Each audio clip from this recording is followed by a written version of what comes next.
کہ سرکار غوث اعظم رحمتullah علیہ اپنی خانقاہ میں بیٹھے ہوئے تھے، تبھی دوڑتا ہوا آپ کا ایک مرید آپ کے پاس آیا اور آنے کے بعد عرض کی کہ سرکار رحمتullah علیہ میں برباد ہو گیا ہوں، میں تباہ ہو گیا ہوں۔ سرکار غوث اعظم رحمتullah علیہ نے فرمایا کہ بتاؤ بات کیا ہے، تمہارے اوپر کون سی مصیبتوں کا پہاڑ ٹوٹ پڑا ہے؟ تو اس مرید نے عرض کیا کہ سرکار میری عزت کا جنازہ نکل گیا ہے، میری آبرو برباد ہو گئی ہے، میں لٹ گیا ہوں۔ سرکار میری اکلوتی بیٹی ہے، بڑی خوبصورت ہے، میں نے اپنی بیٹی کو گھر میں ہی رکھ کر تعلیم دی ہے، میں نے ابھی تک اسے گھر سے باہر کسی کام کے لیے نہیں بھیجا ہے، میں نے اپنی بیٹی کا نام فاطمہ رکھا ہے۔ سرکار میری بیٹی میری اجازت کے بغیر کبھی گھر سے باہر بھی نہیں جاتی، لیکن آج جب میری بیٹی چھت پر گئی تو وہ چھت سے واپس نہیں آئی۔ میری چھت پر دیواریں بھی اتنی اونچی ہیں کہ وہ دیوار پھیلان کر بھی نہیں جا سکتی، لیکن پھر بھی میں نے اپنے دل کو تسلی دیتے ہوئے اپنے آس پڑوس میں پتہ کروا لیا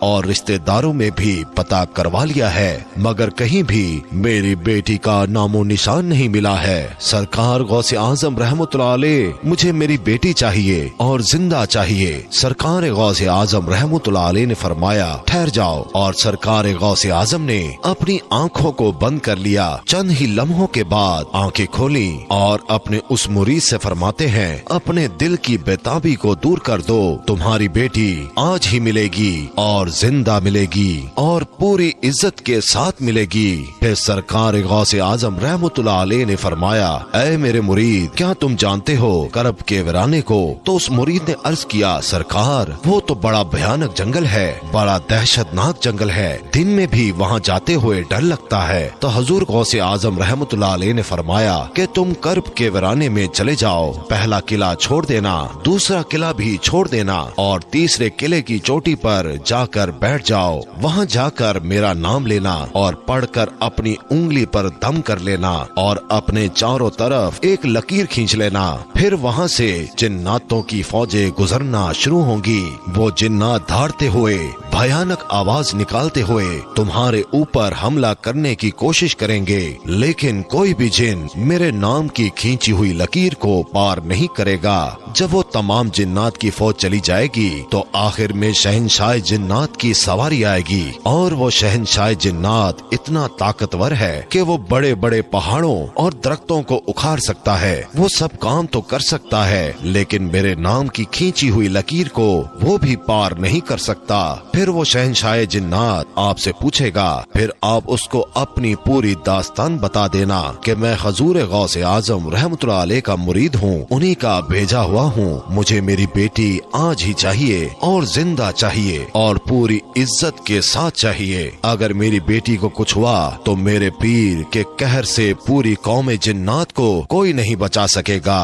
حضور غوث اعظم کا یہ مرید کرب کے ویرانے کی طرف چل دیتا ہے، 2 قلعے چھوڑنے کے بعد تیسرے قلعے پر بیٹھ جاتا ہے، کرب کے ویرانے پر جا کر حضور غوث اعظم کا نام لے کر اپنی انگلی پر دم کرتا ہے اور چاروں طرف لکیر کھینچ کر بیٹھ جاتا ہے۔ جنات کی فوج گزرنا شروع ہو جاتی ہے، بڑے بڑے خطرناک جن گزرتے ہیں اور اس پر ہر طرف سے حملہ کرتے ہیں، لیکن سرکار غوث اعظم رحمتullah علیہ کے نام پر کھینچی ہوئی لکیر کو جب وہ چھوتے ہیں تو اس سے ٹکرا کر بھاگ جاتے ہیں۔ سارے جنات کی فوج چلی گئی، آخر میں شہنشاہ جنات کی سواری آتی ہے، وہ اپنی پوری شان و شوکت کے ساتھ آ رہا تھا۔ جب اس نے اپنے راستے میں ایک انسان کو بیٹھا ہوا دیکھا تو شیر کی طرح دھاڑتا ہوا اور ہاتھی کی طرح چنگھارتا ہوا اپنی پوری قوت کے ساتھ اس مرید پر حملہ کرنے کے لیے لپکا، لیکن جیسے ہی حضور غوث اعظم رحمتullah علیہ کے نام پر کھینچی ہوئی لکیر سے ٹکرایا،